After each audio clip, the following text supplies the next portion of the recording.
Pernah nggak sih ngerasa serba salah pas lagi ngekos atau ngontrak? Kayak bingung gitu batasan kita di mana, hak kita itu apa aja? Nah, tenang. Hari ini kita bakal kupas tuntas semua hak penting yang perlu kamu tahu sebagai penyewa.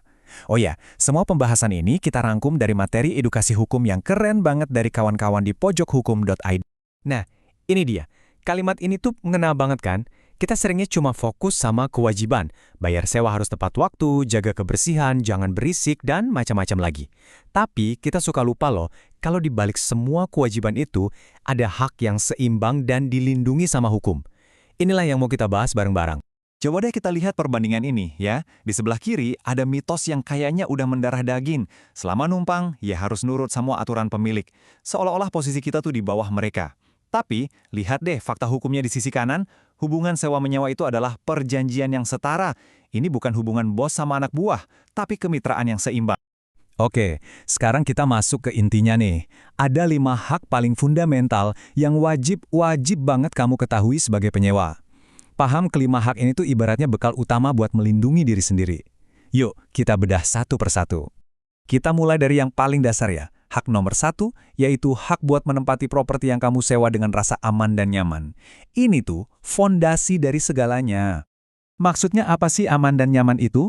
Artinya, kamu berhak buat tinggal dengan tenang, bebas dari segala macam gangguan, intimidasi, apalagi ancaman, termasuk dari pemiliknya sendiri loh.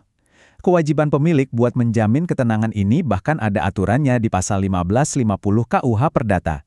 Jadi rasa aman kamu itu bukan sekedar bonus, tapi hak yang dijamin undang-undang. Lanjut ke hak kedua, hak atas fasilitas yang sesuai dengan perjanjian di awal. Nah, ini penting banget, biar janji manis di awal nggak cuma jadi omong kosong. Coba inget-inget lagi deh, pas pertama kali deal, fasilitas apa aja yang dijanjikan sama pemilik? Listrik lancar, air bersih, wifi kenceng, atau mungkin AC dingin. Semua yang udah disepakati di awal itu sifatnya mengikat secara hukum. Kenapa? Karena menurut pasal 1338 KUH Perdata, perjanjian itu berlaku kayak undang-undang buat kedua belah pihak. Jadi, menagih fasilitas yang dijanjikan itu bukan berarti kamu bawel, tapi kamu lagi menegakkan hakmu. Hak nomor 3. Nah, ini nih, isu yang sensitif banget dan sering jadi sumber drama, hak atas privasi. Ingat ya, kamar kos atau rumah kontrakanmu itu adalah wilayah pribadimu. Dan ini yang luar biasa. Coba lihat dasar hukumnya. Pemilik itu dilarang keras masuk ke kamar atau rumah sewaanmu tanpa izin. Titik. Ini bukan cuma soal sopan santun ya. Ini hak yang dijamin oleh KUH Perdata. Dan bahkan sampai ke level tertinggi loh, konstitusi kita, Undang-Undang Dasar 1945. Jadi privasimu itu sakral di mata hukum. Oke, hak keempat, ini bisa dibilang kayak jaring pengaman buat kamu sebagai penyewa. Apa itu? Yaitu hak untuk menolak pengusiran yang sepihak. Gampangnya gini. Selama masa sewa kamu masih berlaku, dan kamu nggak melakukan pelanggaran yang berat kayak ngerusak properti atau nunggak bayaran berbulan-bulan, pemilik nggak bisa seenaknya nyuruh kamu keluar. Nggak bisa. Ada pasal 1579 KUH Perdata yang melindungi kamu dari tindakan semena-mena. Ini yang ngasih kita rasa aman dan kepastian kan? Dan yang terakhir, hak kelima. Kali ini kita ngomongin soal uang, yaitu hak atas pengembalian sebagian uang sewa dalam kondisi-kondisi tertentu. Coba bayangin skenario ini deh. Kamu masih di tengah masa sewa, tiba-tiba pemiliknya jual propertinya dan kamu diminta pindah. Nah, karena pemutusan kontrak ini bukan salah kamu berhak loh meminta sisa uang sewa yang belum terpakai itu buat dikembalikan. Ini semua dasarnya adalah prinsip keadilan dan itikat baik dalam hukum. Jadi aturannya memang dibuat seadil mungkin. Nah, kelima hak tadi udah kita bahas tuntas ya.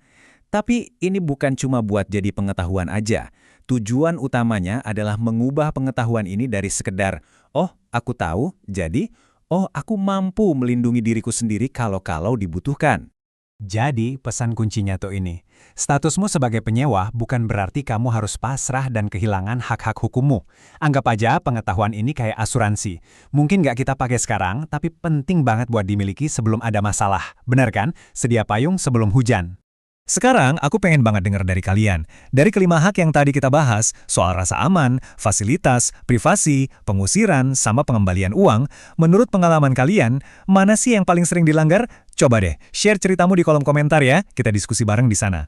Dan jangan lupa, buat dapetin insight hukum lainnya yang praktis dan relevan kayak gini, langsung aja follow pojokhukum.id di media sosial, karena kalau ragu, cek hukumnya dulu.